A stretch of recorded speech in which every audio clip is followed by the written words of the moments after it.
భక్తులు పొద్దున్న చాలామంది వచ్చినారు. వీటికి మా జిల్లా పోలీసు యంత్రాంగం అట్లాగే డిస్ట్రిక్ట్ ఎలక్షన్ ఆధ్వర్యంలో రైతుకరణ కోసం బందోబస్తు ఏర్పాటు చేయడం జరిగింది. ఇక్కడ శంకరంపేట 6 ఫిజికల్ ఫోర్స్ ఉంది కాబట్టి ఇక్కడ స్ట్రైకింగ్ ఫోర్స్, స్పెషల్ ఫోర్స్ అట్లాగే బందోబస్తు ఏర్పాటు జరిగింది. అలాగే జిల్లాలోని 8 మండలాల్లో కూడా అంతా కూడా ప్రశాంతంగా మార్నింగ్ 7 o'clock ఓటింగ్ స్టార్ట్ అయింది.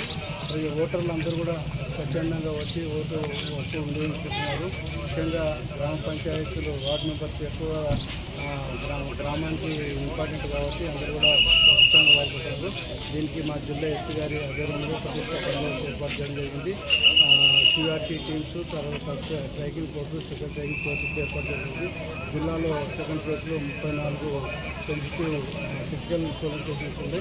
ఎలాంటి అవాంఛనీయ సంఘటనలు జరగకుండా మార్నింగ్ 7 నుంచి 1 o'clock వరకు ఈ బందోబస్తు ఏర్పాటు జరుగుతుంది. పోలింగ్ బందోబస్తు ఆ తర్వాత 2 గంటల నుంచి కౌంటింగ్ అయిపోయే వరకు, కౌంటింగ్ స్టార్ట్ అయితే కౌంటింగ్ అయిపోయే వరకు కూడా బందోబస్తు ఏర్పాటు చేయడం జరుగుతుంది.